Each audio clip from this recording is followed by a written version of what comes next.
Hola Youtubers, hoy vamos a hablar de zombies al hilo de la serie televisiva The Last of Us, a cuyos protagonistas la verdad es que no sé si se les puede aplicar el término zombie, sería más propio hablar de cuerpos parasitados, pero bueno, si se comporta como un zombie, será un zombie.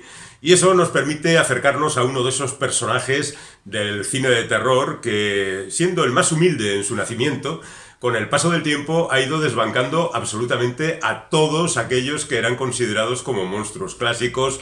Drácula, el monstruo de Frankenstein, la momia, el hombre lobo, qué sé yo, han quedado todos casi olvidados por la pujanza de estos personajes no personalizados, que componen una masa enfebrecida, enloquecida y con diferentes tipos de reacciones, depende del momento en que cojamos la historia de los zombies. Por eso hoy, además de hablar de The Last of Us, vamos a repasar la cronología de los zombies. Empecemos por la serie televisiva, que como sabéis viene de un videojuego. En un videojuego el protagonista es el jugador, así que no hace falta tampoco entrar en detalles sobre la personalidad de los personajes, sino más bien crear un universo, crear un escenario donde la acción se desarrolle y allí, pues naturalmente, ponerle muchas trabas al jugador de manera que lo pase fatal en el desarrollo del juego, que cada vez sea más emocionante y tenga que enfrentarse a mayores peligros. Pero a la hora de hacer una serie televisiva, pues ya hay que concretar un poquito más e ir creando unos personajes que vayan acompañando a la acción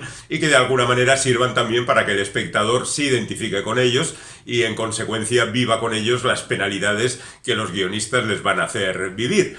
Bueno, pues como decíamos, los malos de esta historia, aunque hay muchos personajes malos también en la zona de los buenos, es decir, la de los humanos, son masas incontroladas de gente cuyo cerebro ha sido parasitado por un hongo.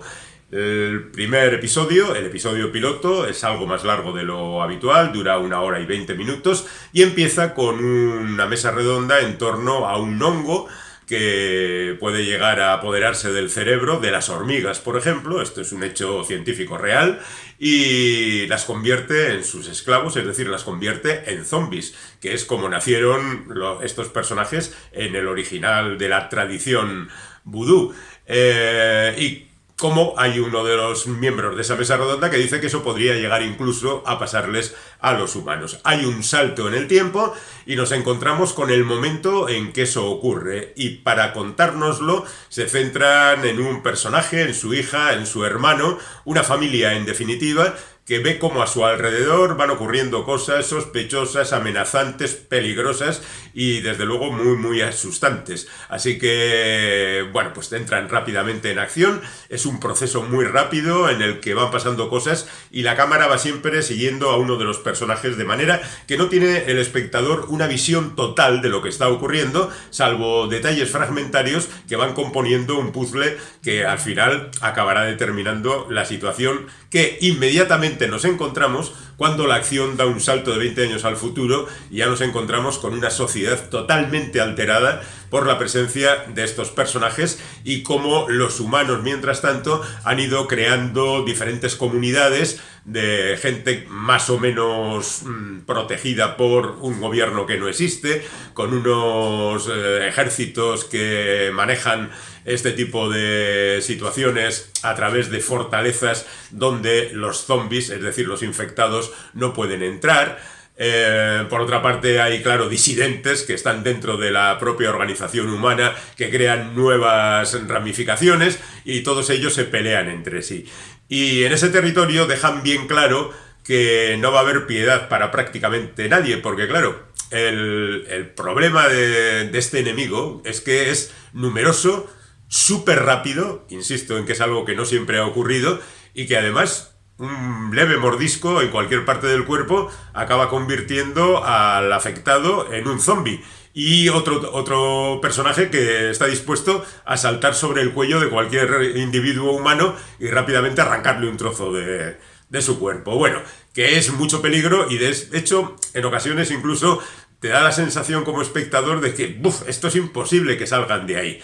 Para eso está la fantasía, para eso están los héroes que pueden absolutamente con todo. El segundo episodio, el primero cierra muy bien, digamos, el capítulo de presentación, y el segundo episodio empieza también con un flashback al pasado, justo en el momento en que empiezan las cosas, a modo de explicación de qué es lo que está ocurriendo con el famoso hongo. Yo creía que iban a utilizar este método en todos los episodios, en todos los capítulos, pero no, a partir del tercero ya esa costumbre se olvida tranquilamente. En este segundo episodio nos encontramos con el protagonista del primero, ahora un tipo de 50 años, en otras circunstancias, con una compañera, con enfrentamientos con otra gente, y conocemos ya a quien va a ser su acompañante a lo largo de todas estas historias, que es una adolescente. Y así pasamos al tercer episodio, que es un episodio muy curioso, también un poco más largo de lo habitual, que es una especie de fill-in donde aparecen otros dos personajes y se cuenta una historia de amor verdaderamente sorprendente de alguien que vive como si fuera la pandemia, recluido totalmente en una casa y tratando de evitar que los zombies accedan a ese territorio, ¿no? Es una historia magnífica que está muy bien imbricada dentro del conjunto de la historia y la verdad es que, bueno, pues resulta muy, muy satisfactoria. Y luego ya, pues nuestros personajes se lanzan a la aventura, recorren el territorio, van buscando unos objetivos determinados en los que no entraremos, y van sucediéndose los episodios con grupos de humanos muy peligrosos, con grupos de zombies muy peligrosos, y mientras tanto ahí están nuestros protagonistas en medio viviendo mil y unas aventuras. Y bueno, pues las características de cada episodio son diferentes. Por ejemplo, en el quinto hay como una especie de explosión zombie que hace salir a los muertos de debajo de tierra y convierten en una batalla campal tremenda y muy bien orquestada, que es un poco lo que os decía antes acerca de esa sensación de que en estas circunstancias es imposible salir vivo. Pero están ahí nuestros protagonistas que, por supuesto, no van a caer en la primera refriega. Yo diría en líneas generales que The Last of Us es una serie satisfactoria, entretenida, que no te obliga a estar ansiosamente esperando el siguiente episodio, que lo ves tranquilamente, te quedas tan tranquilo y a esperar las nuevas aventuras de nuestros personajes. Es correcta, yo diría que en líneas generales el cine de zombies, salvo excepciones, que las hay en un sentido u otro, hay películas muy buenas y hay películas discutibles, y luego la zona central es como correcta, algo repetitiva, y la verdad es que de un tiempo a esta parte se ha convertido en imprescindible. Porque, como decíamos, la trayectoria del zombie es cierto que es antigua. Este dato es de Wikipedia. En el año 1697, alguien llamado Paul Alexis Boisseau escribió una novela que se titulaba El zombie del Gran Perú. No tengo ni idea de qué va la novela. He leído que se trata de más un fantasma que un muerto viviente, el protagonista, pero digamos que eso ocurre a finales del siglo XVII, y tenemos que esperar hasta el XIX para encontrarnos con otras manifestaciones semejantes, porque, por ejemplo, Mary Shelley escribe Frankenstein, que no es un zombie, pero sí está hecho de cadáveres y también su cerebro está un poco perjudicado. Edgar Allan Poe escribe relatos como La caída de la casa User, donde tenemos un atisbo de zombie, o más claramente el caso del señor Valdemar, que es un ser que ha muerto pero que no está muerto, evidentemente, como sabéis todos los que habéis leído este cuento, que supongo que sois todos vosotros. Después llegaría Drácula, que es evidentemente un vampiro, pero que es también un no muerto, una especie de zombie, aunque tiene el cerebro muy bien colocado en su sitio y no conviene confundirlo con los otros. Y así tenemos que esperar hasta el siglo XX, donde el zombie por fin nace y se reproduce y de momento continúa su camino triunfal. Digamos que el zombie nace para la literatura en una novela titulada The Magic Island, que se publicó en 1929 y que escribió Wallace Seabrook. En él se venía a contar la historia de unos ritos vudú, una mezcla de sincretismo entre los ritos africanos y los ritos antillanos, y que daba como resultado el hecho de que mediante ese rito se recuperaba un cadáver, se le infundía vida, aunque no actividad cerebral, y se convertía en el perfecto esclavo para trabajar, por ejemplo, en las plantaciones. En principio no era un elemento muy amenazante. y en consecuencia no se le tuvo muy presente para convertirlo en uno de los monstruos típicos que, por ejemplo, en el año 31 la Universal puso en marcha, ¿no? Con Drácula, con Frankenstein y luego con La Momia y con El Hombre Lobo y otras películas del género.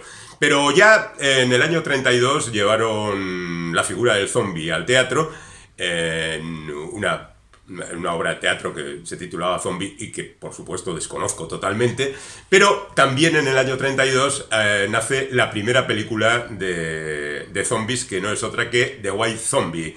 Una película donde el protagonista, el malvado doctor que pone en marcha la máquina de fabricar zombies, es Bela Lugosi, que había conseguido el éxito un año antes haciendo justamente de Drácula, es decir, todo estaba interrelacionado. La película se tituló en España La Legión de los Hombres Sin Alma y tuvo un éxito, digamos, relativo, pero encendió la mecha y por ahí circularía, por ejemplo, una película de Michael Curtis, que después haría Casablanca y cosas por el estilo, que se titulaba justamente The Walking Dead, y en el año 34 otra película que se titulaba Maniac. Pero la verdad es que en los años 30, ocupados con otros monstruos ya más asentados, los zombies no hicieron prácticamente nada. Hasta el año 43, en que Jacques Tourneur, que era uno de los cineastas europeos que había salido corriendo durante la Segunda Guerra Mundial y se había refugiado en Estados Unidos, hizo la típica película que acaba convirtiéndose en clásica, que en el momento no llama mucho la atención, pero acaba convertida en el punto de referencia del que todo el mundo va a tirar en un momento determinado, que no es otra que Yo anduve con un zombie. En realidad es una película prácticamente romántica, muy poco terrorífica, es sugerente, crea una atmósfera un tanto enrarecida, con esos personajes que, peligrosos, pues casi por defecto, porque al ser unos personajes que se mueven de manera errática y demás, pues la verdad es que no ofrecen demasiado peligro, porque no están dispuestos a comerse a los humanos, pero pueden crear problemas por su situación. En realidad la película trata de contar una historia romántica entre los humanos, etcétera, etcétera, pero ahí ha quedado para la historia como ese gran punto de inflexión en la carrera del zombie, que hace que después el zombie tenga un gran protagonista entre nosotros. Y en los años 40 pues se van haciendo películas como por ejemplo Invasores Invisibles, o la famosa Plan 9 del espacio exterior que hizo Ed Wood, ya se sabe, el peor director de la historia, con aquellos platillos ridículos donde aparecían absolutamente todos los monstruos y en consecuencia también algún zombie. Por supuesto, hay una película de Santo, el encapuchado de plata, ese héroe mexicano que luchó contra las mujeres vampiro, contra los extraterrestres, contra absolutamente todos los monstruos de la panoplia del cine del momento, y por supuesto también hay un Santo contra los zombies. Y ya llegando a los años 60, pues de repente a Jess Franco, o Jesús Franco, al que nunca se le agradecerá bastante que se haya dedicado al cine a hacer películas verdaderamente curiosas, que ríete tú de las de Ed Wood, pues hizo una película titulada Grito en la noche, donde ya aparecía un muerto viviente, no con las características exactas del zombie, pero apuntando maneras. Y eso quizá hizo que tiempo más tarde, unos pocos años más tarde, un señor llamado George A. Romero decidiera empezar su trayectoria de analizar y de lanzar de nuevo a los muertos vivientes. Por supuesto estamos hablando de La Noche de los Muertos Vivientes, cuya fecha oficial es del año 68, pero en realidad llevaba haciéndose desde el año 66, porque es una película hecha en plan camaradas, en plan amiguetes, vamos a ver si rodamos este fin de semana unos planos y luego ya dentro de 3 meses seguimos haciendo algo, pero la película cayó tan en gracia que de repente se convirtió en un fenómeno. La verdad es que tenía motivos, porque la película va graduando perfectamente la tensión de qué diablos está ocurriendo aquí, qué noticias nos llegan de ahí fuera. Esa escena de las primeras, esa secuencia de los 2 hermanos en el cementerio que de repente ven a un tipo que se acerca por allí, pues estará paseando, vete tú a saber, hasta que el individuo estalla encima, un individuo que se mueve torpemente. Estos zombies todavía no son nada rápidos, pero son persistentes, son insistentes y además acaban llegando siempre a su objetivo, porque es un poco aquello de los galgos y los podencos, son galgos, son podencos y al final llegan y se comen a los conejos. Bueno, sean galgos o podencos. o podencos. George A. Romero en realidad dedicó prácticamente toda su vida a la saga de los zombies, pero con grandes intermedios, porque a La Noche de los Muertos Vivientes le sigue Zombie o El Amanecer de los Muertos, pero está realizada 11 años después, en el año 69.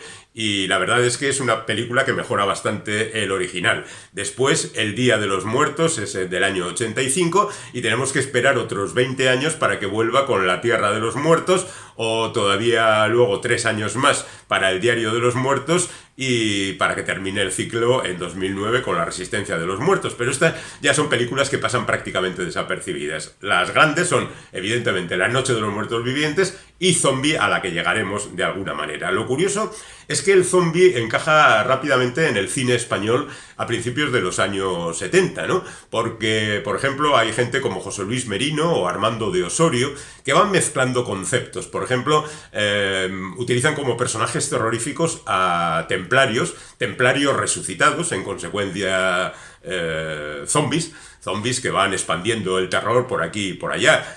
Por ejemplo, La Orgía de los Muertos es del año 73, La Noche del Terror Ciego o El Ataque de los Muertos sin Ojos son también del año 74, La Noche de las Gaviotas y otros títulos que por aquel entonces se hacen, pues no aportan demasiado al sistema zombie, pero son de alguna manera pioneras en la utilización de estos personajes. Yo de esa época destacaría, porque creo que se lo merece, una película del año 1974 titulada No perturbar el sueño de los muertos, que realizó Jorge Grau, utilizando los medios que tenía a su alcance, es decir, pocos. Tenía un actor americano en decadencia, Arthur Kennedy, tenía alguna actriz española más o menos relevante, como Cristina Galvó, y a un jovenzuelo inglés que pasaba por allí y que no ha quedado para la historia. Pero bueno, en cualquier caso, No perturbar el sueño de los muertos es una película perfectamente estructurada, creando un agobio y una intensidad y unas cosas verdaderamente apasionantes a lo largo de las 2 horas, un poco menos, que viene a durar, y que yo creo que ha quedado como modelo de la película de zombies, ¿no?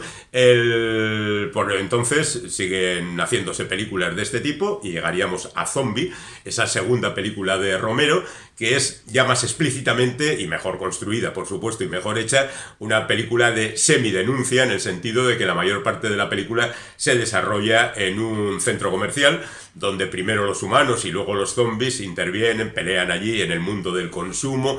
Está también muy bien graduada la tensión, todavía los zombies son personajes que se mueven lentamente y que van acosando a los protagonistas. Todo ello, pues, siguiendo la tradición del género. Cada uno de los personajes es atacado en un momento, muere, se convierte en zombie. Bueno, lo que vosotros ya sabéis perfectamente. Y después de eso, pues esta película tiene tanto éxito que de repente en Italia, por ejemplo, Lucio Fulci empieza a hacer películas, empezando por El Más Allá en el año 81, y la cosa se convierte en una costumbre. Llegarían después Muertos y Enterrados, por ejemplo, de Gary Sherman, o El Regreso de los Muertos Vivientes de Dan O'Bannon, que ya había colaborado con Sherman en la película anterior, y así nos situamos en el año 85, cuando se hace la película de Stuart Gordon, Reanimator, que es una mezcla de zombies, de Howard Phillips Lovecraft, que es un relato de Lovecraft, y también una película que trata de impulsar un invento que tiene lugar en Barcelona sobre una especie de factoría de películas de terror, cosa que de vez en cuando es un proyecto que se retoma. Ahora mismo Alex de la Iglesia, Jaume Balagueró y otros realizadores están justamente en un proyecto de este tipo para tener una factoría de películas de terror con eficacia, con puntualidad y con buen trabajo para asustarnos a todos. Por terminar con la historia del zombie en el siglo XX, digamos que entre 1985 y el año 2000 se producen algunas otras películas más o menos interesantes. Quiero detenerme un momento en la adaptación de Soy Leyenda. Soy Leyenda es una novela de Richard Matheson en la que queda un único superviviente en la Tierra porque hay un virus que ha acabado con la humanidad y quedan una suerte de vampiros, zombies, que crean un colectivo para acabar con el último hombre vivo porque no pueden permitir que un superviviente siga vivo mientras ellos han sido condenados a una especie de vida pues no muy deseable. Hay tres adaptaciones de esta novela. La primera de ellas se hizo en 1965 y estaba protagonizada por Vincent Price, se titulaba El último hombre en la Tierra y era una producción curiosamente italiana. La película no tuvo un éxito multitudinario, pero bueno, a los fans del fantástico les interesó. Después, en los años 70, se hizo por parte de Boris Sagal El último hombre vivo, protagonizada por Charlton Heston, donde el protagonista vivía de noche en una gran mansión, él allí solo, pero viviendo razonablemente bien, y durante el día perseguía esa especie de vampiros o zombies también que habitaban por las ciudades. Recientemente, a principios ya del siglo XX, Will Smith protagonizó una tercera versión que se titulaba directamente ya Soy leyenda y que contaba otra vez la vieja historia del último superviviente acosado por los zombies. También en los años 80 se hace La serpiente y el arco iris. La dirige Wes Craven, que es el señor ese de Pesadilla en el Street y Scream, y curiosamente parte de una especie de ensayo de alguien, Wade Davis, que había estado investigando justamente los ritos zombies y todo esto. Es decir, de un ensayo antropológico salió una película de ficción curiosita, sin más, La serpiente y el arco iris. Y hay otras películas como por ejemplo Brain Dead o Tu madre se ha comido a mi perro, la película de Peter Jackson antes de que se convirtiera en el súper famoso director del Señor de los Anillos y otras películas semejantes. Lo cual nos lleva ya al año 2000 y algo, donde los zombies se revitalizan y no sabéis de qué manera. Ocurre en el año 2002. En el año 2002 Danny Boyle, que es ese señor que hace Trainspotting o La playa, es decir, películas profundas, interesantes y demás, hace 28 días después. La historia ha sido después adaptada en múltiples ocasiones. Y de hecho viene de una vieja novela de John Wyndham, El día de los trífidos, el tipo que está ingresado en un hospital y eso le permite no caer víctima de algo que ha ocurrido fuera y que ha alcanzado a toda la humanidad. 28 días después empieza justamente con el personaje protagonista saliendo del hospital y diciendo: Dios mío, ¿qué es esto? ¿En qué me he metido? Bueno, la película tendría una secuela en el año 2007, dirigida por cierto por el canario Juan Carlos Fresnadillo, que se titulaba 28 semanas después y que no aportaba demasiado al original. En el año 2002 también comienza la franquicia Resident Evil, que parte también de un videojuego que cuenta cómo un comando tiene que infiltrarse en unas instalaciones repletas de zombies para conseguir una fórmula maravillosa. El asunto estaba dirigido por Paul W.S. Anderson y protagonizada por su entonces esposa Mila Jovovich, y ha durado ni sé cuántos capítulos, aunque el último, el capítulo final, se hizo en 2017. No obstante, como el tema era bastante atractivo, después de la serie de películas que nos han ocupado 15 años nada menos, pues hay una serie televisiva que cuenta otra vez prácticamente lo mismo. O sea que son 6 películas y los capítulos que vayan saliendo a continuación. En el año 2004, un tal Zack Snyder, después muy famoso por adaptar al cine películas como, cómics como The Watchmen o 300, conseguiría que su figura se engrandeciera gracias a una nueva versión de aquel zombie que hizo George A. Romero en 1979. El amanecer de los muertos se tituló esta también, porque, creo que lo he dicho ya, pero por si acaso lo reafirmo, Zombie en el mundo anglosajón, la película de Romero se titulaba El amanecer de los muertos. Pero bueno, nosotros la conocimos como Zombie. El amanecer de los muertos es una película correcta, que está muy bien y que daba una nueva vida al personaje del zombie, que iba cambiando poco a poco sus características. Ahora de repente los zombies ya eran mucho más rápidos, ya eran una amenaza mucho más peligrosa, mucho más inmediata. No era aquello de, estoy aquí de francotirador, me cargo a unos cuantos y solo por su número van a poder acabar conmigo. No, ahora puede acabar contigo un único zombie porque es rápido como el rayo y te puede pegar un mordisco que te convierta a ti en zombie. Bueno, la película tuvo tanto éxito que inmediatamente se hicieron parodias, como por ejemplo Zombie Party, que protagonizaba Simon Pegg antes de convertirse en ayudante de Tom Cruise en Misión Imposible, que es una película, que es divertida, pero tampoco te vuelve loco. Doom o La puerta del infierno, que es una especie de imitación de Resident Evil. y que cuenta también, pues es un poco más siniestra, un poco más oscura, un poco más amenazante.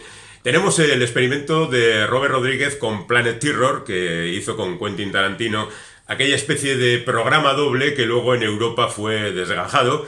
Cada película fue por su camino y en el caso de que nos ocupa de los zombies, pues Planet Terror evidentemente hablaba de los zombies, un planeta lleno de zombies, donde los protagonistas tenían que luchar con ellos, pero a toda máquina. Luego tenemos también de 2007 el caso de REC. REC es una franquicia creada por Jaume Balagueró y Paco Plaza, dos de los más ilustres representantes del cine de terror en Europa, y que han hecho multitud de películas. Son curiosamente dos cineastas muy diferentes, cada uno tiene su estilo, pero son amigos y compañeros de aventuras, y en REC contaron la historia de un edificio poseído de alguna manera. Hay una reportera que entra en el edificio, caramba, ¿qué ocurre aquí? Los vecinos, pues mira, el del tercero, no sé qué, va creándose ambiente, ansiedad, hay peligro, ¿qué diablos pasa aquí? La película tuvo tanto éxito que rápidamente ambos dos se pusieron a hacer la secuela. REC 2 llegaría después, y REC 3, y REC 4 y REC 5, una en un barco, etcétera. Las historias de zombies, pues en realidad en REC casi podíamos hablar más de presencias malignas y amenazantes que de zombies, pero bueno, por costumbre, coloquémoslo aquí y quedémonos tan tranquilos. En el año 2008 se hace una especie de mezcla entre zombies y un reality show que se titulaba Dead Set y que incluía también ciertos aspectos humorísticos. Pero hablando de humor, yo creo que la película más representativa es Zombieland, que, bueno, pues incluía a gente razonablemente famosa, actores y actrices bien conocidos como Woody Harrelson o Abigail Breslin o Emma Stone o Jesse Eisenberg, y hacían unas cuantas risas a cuenta de esto de los zombies y la amenaza que suponían. Bueno, la película tuvo también bastante éxito, pero sin embargo tuvieron que pasar 10 años, hasta el año 2019, para que se hiciera una secuela sobre la misma, otra vez con los mismos protagonistas, otra vez con los mismos chistes. Y con eso llegamos ya a la última década de los zombies. 2010 es el año en que nace The Walking Dead. The Walking Dead, en origen, es una serie de cómic creada por Robert Kirkman y que empieza su camino como si tal cosa. De hecho, el primer dibujante, Terry Moore, lo dejó a los 6 números y acabó haciéndolo otro dibujante hasta el final de la serie. El guionista siempre ha sido Kirkman y contaba una historia pues bastante común relacionada con lo de los 28 días después, porque el protagonista es un policía que en un altercado recibe un balazo, acaba en un hospital y cuando se recupera descubre que el mundo se ha zombificado. Y a partir de ahí van apareciendo diferentes personajes, diferentes comunidades de humanos acechadas por los zombies, gente perseguida continuamente, también van muriendo personajes que creíamos que nunca podrían morir. Esta es una constante, ocurre mucho en The Last of Us, por ejemplo, y la verdad es que es algo a lo que nos hemos ido acostumbrando, de que ninguno de los personajes son imprescindibles para seguir la acción. Bueno, el hecho cierto es que esta serie de cómic fue rápidamente adaptada a la pantalla, a la pequeña pantalla en este caso, y se convirtió en un auténtico fenómeno porque llegó a protagonizar 11 temporadas, una precuela, una secuela y 193 números de la serie de cómics. O sea que tenéis Walking Dead para regalar absolutamente a cualquier persona. ¿Cosas nuevas y diferentes? Pues tampoco demasiadas. Lo único que está la costumbre de encontrarse con los zombies, como es habitual. Otro momento importante es en el año 2013, cuando se produce la película Guerra Mundial Z. Guerra Mundial Z parte de un libro de Max Brooks, que es el hijo de Mel Brooks, por cierto, el famoso comediante, que hace en el libro este una especie de informe de lo que puede ser una situación con muchos zombies. Él lo establece a través de las noticias, a través de cartas, a través de los diferentes medios de comunicación. Es uno de los mejores libros que se han escrito sobre el género, y la película, que se realiza con protagonismo de nada menos que Brad Pitt, pues se convierte en un auténtico fenómeno, con mucho dinero, una producción elegante, y la película funciona razonablemente bien y se convierte en algo muy aplaudido. Lo mismo podríamos decir del éxito que tiene Tren a Busan, que es una producción coreana que se hace en el año 2016 y que tiene el añadido de que se desarrolla en un territorio muy muy pequeño, muy limitado, como es un tren, el tren ese donde van un padre y una hija que de repente empiezan a descubrir que, oye, hay que ver cómo están los vecinos de asiento, que empiezan a comerse a la gente. Yo diría que aquí se da un nuevo paso. Los zombies empiezan a ser todavía más rápidos, más amenazantes, más mortales si se quiere, y la verdad es que la película está llena de situaciones imposibles que ningún ser humano sería capaz de sobrevivir. Bueno, como la película tuvo mucho éxito, en el año 2020 se hizo una secuela titulada Península, que por no recuperar el modelo original se convierte en algo muy diferente, porque el protagonista lo que tiene es que volver al lugar de los hechos para rescatar otra cosa. Es más bien una acción de comando muy diferente, ya digo, a Tren a Busan. Lo que pasa es que el protagonista es el mismo y los responsables de la serie también. Se convierte en dibujos animados también los zombies, por ejemplo en High School of the Dead, que es una serie en anime, y bueno, pues es otra forma de manifestar a los zombies. Hay una adaptación del Call de Stephen King, la novela en la que a través del teléfono se va zombificando a los humanos, y hay que tratar de evitarlo todo eso, así que no cojas tu móvil, ten cuidado con este tipo de cosas. Hay una película que desconozco, pero de la que me han hablado maravillas, que se titula Los Hambrientos, y que dicen que es una mezcla de Romero, del primitivo Romero, y de Tarkovsky, nada menos. Así que supongo que es una película mucho más contemplativa, mucho más tranquila, en la que de repente surge el mordisco y acaba alguien muriendo. Bueno, digamos que hay películas curiosas, ya estamos llegando a la actualidad, como Little Master, que está protagonizada por Lupita Nyong'o, y donde tiene que salvar a un grupo de escolares, con lo que eso significa, de un grupo de zombies.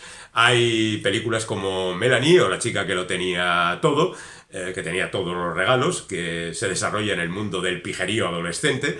Otra cosa así como curiosa, por supuesto, con zombies. Hay zombies incluso explícitamente en algunos títulos, como por ejemplo Orgullo y Prejuicio y Zombies, donde obviamente se desarrolla el argumento de Orgullo y Prejuicio, pero además se le añaden los zombies. Luego tendríamos, por otra parte, una película muy curiosa, que es Rastro de Sangre, que es la más barata de la historia de las películas de zombies. Una mujer, un zombie y el desierto. Y durante toda la película el zombie persigue a la mujer, y eso es todo lo que cuenta la película. Pero hay que tener ingenio suficiente como para tener enganchado al espectador con todo esto. Y con eso nos llegaríamos al final, más que nada para recordar que Zack Snyder, después de los últimos resbalones que ha tenido en su carrera cinematográfica, ha vuelto otra vez a los zombies en el ejército de los muertos. Y en cuanto a series televisivas, podríamos hablar de Santa Clarita Diet, que es una serie con Drew Barrymore de protagonista, que parecía prometer mucho,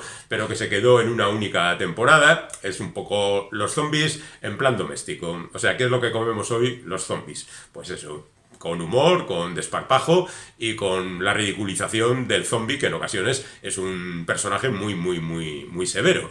Hay una serie de zombies ambientados en los tiempos medievales coreanos, que se titula Kingdom, y que supongo que conocéis porque está hecha con todo el rigor que utilizan los coreanos en este tipo de cosas. Es decir, es una película muy, muy, muy seria.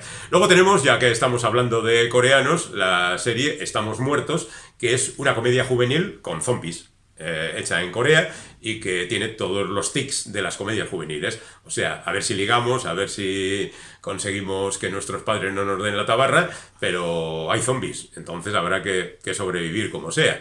Hay incluso un musical que se titula Ana y el Apocalipsis, donde no solo los humanos, sino también los zombies hacen de las suyas, es decir, cantan, como tendría que ser todo esto. Y hay también una versión, antes hablábamos de una película que se desarrollaba en un reality show, hay también una serie que se desarrolla en un reality zombie que se titula Dead Set. Y por otra parte hay una serie muy curiosa que se titula iZombie, donde una estudiante de medicina muerta trata de hacerse pasar por viva, lo cual le lleva a situaciones curiosas, divertidas, siempre extravagantes y cuando menos contradictorias. Y por ir terminando, tenemos zombies en el campamento de verano, en una película, en una serie y su secuela, que sería Black Summer, y yo lamento que no se haya llevado nunca al cine, a la gran pantalla o a la pequeña pantalla, la que considero la mejor novela de zombies, que no es otra que Descansa en paz, obra del legendario John Ajvide Lindqvist, que en su momento escribió Déjame entrar. Esta sí la conoceréis porque hay una versión sueca y hay una versión estadounidense. Es la revisión del vampirismo con una vampira adolescente y un chaval que tiene problemas en la escuela. Bueno, pues quien escribió esa novela, que es la primera que escribió, ese autor sueco, Ajvide Lindqvist, escribió a continuación Descanse en paz, la novela más terrorífica que he leído yo en torno a los zombies, siendo estos particularmente humanos. No son amenazadores, no se comen a la gente, no destrozan sus cerebros, pero se empiezan a convertir en un problema porque la administración no sabe qué hacer con ellos. ¿Qué hacemos con los zombies? Los metemos en un campo de concentración. Yo creo que aquí hay materia, ahí lo dejo por si hay algún productor interesado. Este es un buen asunto para tratar en el cine, en algo que ya se ha convertido en una costumbre. Si eres aficionado al cine de terror, ves películas de zombies, el monstruo representativo del siglo XXI.